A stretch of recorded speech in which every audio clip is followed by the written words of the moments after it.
Hello guys, welcome to my channel RS vision academy में Rahul sir. आज आपके सामने लेके आए हैं बहुत ही ज्यादा इंटरेस्टिंग टॉपिक जिसका नाम है एवरेज औसत।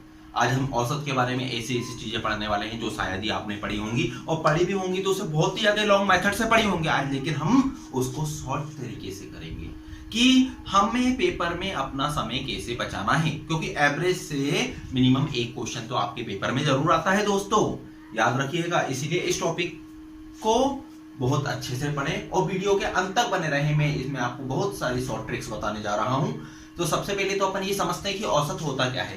तो औसत क्या होता है उसको मैं आपको एग्जांपल से समझाता हूं कि मान लेते हैं कि हमारे सात दोस्त हैं हम, है ना। एक दोस्त की एज है 20, एक की एज है 30, एक की एज है 25, फिर एक की एज है 20, फिर एक की एज है 35, ठीक है। फिर एक की एज है उसी में 20, फिर आ जाता है आपका 30। तो इस एज के हमारे कितने लोग हो जाते हैं? 7 लोग हो जाते हैं दोस्तों। अब हमारे जो 7 दोस्त हैं उनकी एज हमने लिख ली, इतनी इतनी है। अब उन्होंने पूछ लिया कि तुम्हारे दोस्तों की औसत आयु कितनी है। तो हमें औसत आयु निकालने के लिए क्या करना पड़ेगा? ये जितनी भी संख्याएं हैं सभी संख्याओं का योग बटे कुल संख्याएं, सभी संख्याओं का योग हम लिख लेते हैं, सभी राशियों का योग बटे कुल राशियां बराबर क्या हो जाता है दोस्तों? तो बराबर हो जाता है आपका औसत। और औसत को एक चीज और कहते हैं जो कि किसी ने आज तक आपको नहीं बताई होगी, औसत को ही माध्य कहते हैं दोस्तों, याद रखिएगा। औसत को ही क्या कहते हैं? माध्य कहते हैं। ये सबसे ज्यादा अहम चीज है। आजकल पेपर के अंदर डायरेक्ट औसत नहीं पूछा जाता है, पूछा जाता है कि इन संख्याओं का माध्य बताइए। तो हमें इन संख्याओं का क्या बताना है? माध्य बताना है। अब हम क्या करेंगे? सभी संख्याओं का योग, सभी संख्याओं का योग मतलब 20 + 30 + 25 + 20 + 35 + 20 + 30 डिवाइडेड बाय, अब टोटल नंबर कितने हो रहे थे? 1 2 3 4 5 6 7 से हम क्या कर देंगे दोस्तों? डिवाइड कर देंगे। अब जोड़ लेते हैं 30 20 50 50 70 70 100 120 120 और 60, 120 और 60 हो जाता है 180, 180 बटे 7 दोस्तों। इसे भाग दे देंगे तो 7 दूनी 14, 4 कैरी बचेगा, 4 से 40 हो जाएगा, है ना। 7 पन्ना 35, अब बचेगा आपका 5, 7 7 49, लगभग दोस्तों ये हमारे दोस्तों की औसत आयु आ गई है। यही हमारा क्या होगा? आंसर होगा। ये तो मैंने आपको बताया ही। अब मैं आपको और क्वेश्चंस की ओर लेके चलता हूं, जो क्वेश्चंस आपके पेपर के पॉइंट ऑफ व्यू से बहुत ही ज्यादा महत्वपूर्ण है। और यदि अभी तक आपने हमारे चैनल को सब्सक्राइब नहीं किया है तो हमारे चैनल को सब्सक्राइब जरूर कीजिए, और सब्सक्राइब के साथ साथ शेयर भी जरूर कीजिएगा, ठीक है दोस्तों। अगला क्वेश्चन की ओर चलते हैं अपन। तो दोस्तों अगला क्वेश्चन है, प्रथम 100 प्राकृत विषम संख्याओं का औसत क्या होगा? जब कभी भी प्रथम वाली बात आ जाती है कि प्रथम 100 प्राकृत विषम संख्या हो, प्रथम 100 प्राकृत सम संख्या हो, तो हमें एक बिल्कुल छोटा सा कंसेप्ट याद करना है कि प्रथम 100 प्राकृत संख्या बोली तो इसका आंसर सिंपल सा लिख देंगे 100। हमें और कुछ नहीं करना है कि, क्योंकि क्या होता है? प्रथम n प्राकृत विषम संख्याओं का औसत बराबर होता है n मतलब कि जो संख्या दी है यही n है। n मतलब जो संख्या दी है वही n है। अच्छा, अगर इसी प्रकार से दोस्तों यदि आपसे बोल दें कि प्रथम 80 प्राकृत विषम संख्याओं का औसत क्या होगा, तो आंसर क्या जाएगा?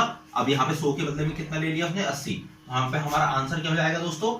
80 हो जाएगा। अगर वो बोलते हैं कि प्रथम 300 प्राकृत विषम संख्याओं का औसत क्या होगा, तो कुछ नहीं, जब n बराबर 300 तो यही हमारा आंसर हो गया दोस्तों। समझ में आ रहा है? बहुत अच्छे से समझ में आ रहा होगा। बहुत शॉर्ट ट्रिक है, बहुत छोटी सी ट्रिक है ये आपके लिए, क्योंकि आपको याद करना बहुत ही ज्यादा आवश्यक है पेपर के पॉइंट ऑफ व्यू से। अब हम इसी प्रकार से अब मान लेते हैं यहाँ पे 100 प्राकृत सम संख्याएं। अब यहाँ पे क्वेश्चन क्या हो गया है? 100 प्राकृत सम संख्याएं का औसत क्या होगा? तो सो प्राकृत सम संख्या, जब यहाँ पे सम आ जाता है तो सम संख्याओं का जो औसत होता है हमें याद रखना है दोस्तों, यहाँ पे हम क्या कर देंगे, बराबर में n+1 कर देंगे, n+1 कर देंगे। बहुत अच्छे से याद रखिएगा, पेपर के पॉइंट ऑफ व्यू से बहुत जरूरी है ये क्वेश्चन। पेपर में सीधा सीधा आ जाता है और बच्चे से गलत कर जाते हैं। तो आंसर क्या हो जाएगा दोस्तों इसका, n+1 बराबर 100+1, यानी आंसर हो जाएगा दोस्तों हमारा कितना हो जाएगा, 101। समझ में आया। अगर मान लेते हैं यहाँ पे हम दूसरा क्वेश्चन क्या है, यहाँ पे हम 100 के बदले में ले लेते हैं अब हम 90। हमने 90 ले लिया, तो अब यहाँ पे आंसर क्या हो जाएगा, प्रथम 90 प्राकृत सम संख्याओं का औसत अब क्या हो जाएगा आपका, तो 90+1 हो जाएगा। हमने पढ़ चुके हैं ये हमारा लिखा हुआ है फॉर्मूला, कुछ नहीं करना है कि प्रथम प्राकृत सम संख्याओं का औसत हो जाए तो n+1 कर देना है ना। प्रथम 90 प्राकृत सम संख्याओं का औसत हो जाए तो 90+1 करना है, तो आंसर हो जाएगा आपका 91। ठीक है दोस्तों। अच्छा, इसी के बिहाफ पे अभी तो हमने यहाँ पे पढ़ लिया, एक जगह सम पढ़ लिया, एक जगह विषम पढ़ लिया। अब उन्होंने बोल दिया हमसे कि लगातार संख्याओं का, कैसे कि प्रथम 100 प्राकृत संख्याओं का औसत क्या होगा, प्रथम 100 प्राकृत संख्याओं का औसत क्या होगा, देखते हैं। तो दोस्तों अगला क्वेश्चन देखें, प्रथम n प्राकृत संख्याओं का औसत क्या होगा। यही कि प्रथम 75 प्राकृत संख्याओं का औसत क्या होगा। अभी हम बहुत अच्छे से सीख चुके हैं कि यदि सम दिया हो, विषम दिया हो प्राकृत के साथ, तो हम कैसे निकालते हैं। अब उसी प्रकार से अब कंटिन्यूअस की बात की जाए कि कंटिन्यूअस कैसे निकाला जाए कि n प्राकृत संख्याएं आ जाएंगी, जैसे कि 1 2 3 4 5 6 7 8 9 10 इस टाइप से आ जाएंगी। तो हम उसके लिए क्या करेंगे, उसके लिए हमारे पास फॉर्मूला है n+1/2। उसके लिए हमारे पास फॉर्मूला क्या है, n+1/2। और n क्या होता है, n बराबर यहाँ पे 75 है ना। अब फॉर्मूले में सीधे पुट कर देंगे, 75+1/2 तो हो जाएगा आपका 76/2। इसे कैंसिल कर देंगे, 2 3 जा 6, 2 8 जा 16। तो ये दोस्तों हमारा आंसर हो जाएगा। देखें आप कितनी आसानी से हम निकाल रहे हैं, बिल्कुल समय ही नहीं लग रहा है और हमें ज्यादा इसमें उलझने वाली कोई बात ही नहीं थी। कि सबसे पहला फॉर्मूला हमने पढ़ा कि विषम संख्याओं के लिए हम निकालेंगे, प्राकृत विषम संख्याओं के लिए तो क्या कर देंगे, सब सिंपल n लिख लेंगे। ठीक है। अब इसके बाद हमने विषम संख्याओं के बाद सम पे आए, सम पे हमने क्या करा, उस n में 1 प्लस कर देंगे। कुछ नहीं करना है, मैं आपको सीधा सीक्वेंस याद करवा रहा हूँ। पहले हमने n रखा, फिर हमने n+1 करा। अब हम क्या कर देंगे, अगला जब लगातार की बात हो जाएगी कि प्रथम 75 प्राकृत संख्याओं का औसत, तो हम क्या कर देंगे, n+1 के इस बटे में भी 2 लगा देंगे, तो आंसर आ जाएगा। ये देखिए आप। ठीक है दोस्तों। अच्छा, अब हम इसी का अगला लेके चलते हैं दोस्तों। अगला क्वेश्चन आएगा लगातार n पूर्ण संख्याओं का औसत। अब n की जगह पे हम क्या रख लेंगे, अब हमने यहाँ पे रख लिया है n की जगह पे 20 कि लगातार 20 पूर्ण संख्याओं का औसत क्या होगा। पूर्ण संख्या मैंने आपको समझा चुका हूं कि ऐसी संख्याएं जिसकी प्राकृत संख्याएं के परिवार में यदि 0 को जोड़ दिया जाता है तो वह संख्याएं क्या बन जाती हैं, पूर्ण संख्या बन जाती हैं। ये मैंने हमारे नंबर सिस्टम के जो हमारा पहला ही नंबर सिस्टम का पार्ट 1 है, पार्ट 1 के अंदर मैंने पूरी की पूरी पूर्ण संख्या क्या होती है, प्राकृत संख्या क्या होती है, कॉन्जिक्यूटिव नंबर क्या होते हैं, मैंने आपको हर चीज उसके अंदर बहुत अच्छे से समझाई हुई है। और यदि आपने उस वीडियो को नहीं देखा हो तो उस वीडियो को आप लोग जरूर देखें। ठीक है दोस्तों। तो n लगातार 20 पूर्ण संख्याओं का औसत क्या होगा, तो इसके लिए भी छोटा सा फॉर्मूला है दोस्तों हमारे पास, क्या है, n/2। बस कुछ नहीं करना है, क्या करना है, n/2 कर देना है, हमारा आंसर आ जाएगा। n/2 कर देना है, हमारा आंसर आ जाएगा, यानी 20/2 हो जाएगा आपका, 2 एकम 2 और 0 का 0। तो ये हो जाएगा आपका दोस्तों आंसर।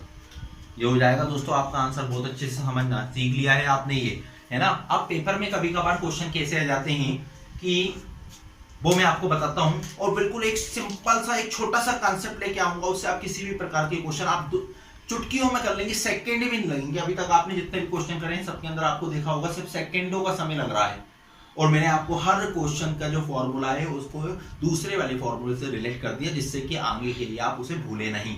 ठीक है दोस्तों। हम आगे की ओर चलते हैं नेक्स्ट क्वेश्चन के साथ। अगला क्वेश्चन क्या है हमारा, 1 से 90 तक की समस्त पूर्णांक संख्याओं का औसत क्या होगा। उसके बाद एक क्वेश्चन लिखा हुआ है 50 से 120 तक की सम संख्याओं का औसत क्या होगा। फिर 12 14 16 18 20 22 का औसत क्या होगा। ठीक है। 7 के प्रथम 6 गुणज का औसत क्या होगा। तो दोस्तों अब ये जो अलग अलग वेराइटी के हमने जो क्वेश्चंस लिखे हैं, मैं सिर्फ आपको एक ही फॉर्मूले से करना सिखाऊंगा, सिर्फ एक ही फॉर्मूला देखना है अपने को और ये पूरे क्वेश्चन आपको बन जाएंगे, है ना। और वह फॉर्मूला क्या है उसे बहुत अच्छे से समझना है। कुछ भी नहीं है, पहली संख्या प्लस अंतिम संख्या बटे 2, और कुछ नहीं करना है। क्या करना है, first digit plus last digit divided by 2। क्या होगा, पहली संख्या प्लस अंतिम संख्या डिवाइडेड बाय 2। इससे हम सबके निकाल लेंगे। पहली संख्या मालूम है आपको क्या है, 1। अंतिम संख्या क्या है आपकी, 90। पहला क्वेश्चन कर रहे हैं, डिवाइडेड बाय 2। आंसर कितना जाएगा, 91/2 यानी कि 45.5। ये दोस्तों पहला क्वेश्चन हुआ है कि 1 से लेकर 90 तक समस्त पूर्णांक संख्याओं का औसत क्या होगा। ये हो गई आपकी पहली संख्या, और ये हो गई 90 आपकी दूसरी संख्या यानी अंतिम संख्या, और डिवाइडेड बाय 2 बराबर 91/2 इजिकल टू 45.5। ठीक है दोस्तों, अगला क्वेश्चन लेते हैं हम, सेम ऐसा ही है, कुछ नहीं करना है। 50 से 120 तक की समस्त सम संख्याओं का औसत क्या होगा। अब देखिए कितनी जल्दी होगा, 50 से 120, 50 प्लस 120 बटे 2 यानी 170, 170 बटे 2 आपका हो जाएगा 85। दोस्तों आंसर आ गया। कितना सा टाइम लगा, सेकेंडों का समय लग रहा है। ठीक है दोस्तों, अगला क्वेश्चन भी देख लेते हैं हम फटाक से। 12, 14, 16, 18, 20, 22 ये एक तरह की सम संख्या है, लेकिन लगातार नहीं है। लगातार नहीं है इसलिए हम इसको इसमें लिखेंगे। कैसे लिखेंगे, पहली संख्या 12, अंतिम संख्या 22 बटे 2 यानी कि ये कितनी हो गई आपकी 34/2 इजिकल टू 17। दोस्तों ये आंसर आ गया। सेकंड भी नहीं लग रहा है दोस्तों। ठीक है, आगे देख लेते हैं एक और क्वेश्चन, लास्ट क्वेश्चन। 7 के प्रथम 6 गुणज। अच्छा 7 का टेबल तो सभी को याद है, 7 का पहला गुणज होता है 7 और छठवां गुणज होगा 7 छंग 42, तो प्लस y2 कितना हो जाएगा 49/2, 49/2 यानी 24.5। ठीक है दोस्तों, तो आपने ये बहुत ही आसानी से सीख लिया है, और इसको जितना ज्यादा से ज्यादा बार आप देखेंगे और जितनी घर पे ज्यादा से ज्यादा प्रैक्टिस करेंगे ये आपको उतना ही अच्छे से बनेगा। और यदि आपने अभी तक हमारे चैनल को सब्सक्राइब नहीं किया है तो हमारे चैनल को सब्सक्राइब जरूर करें, और हम आने वाले जो वीडियोस हैं एवरेज के उसके अंदर आपके साथ नई नई ट्रिकों के साथ आपके पास आएंगे, उसको आप देखें और सब्सक्राइब जरूर करें। Thank you.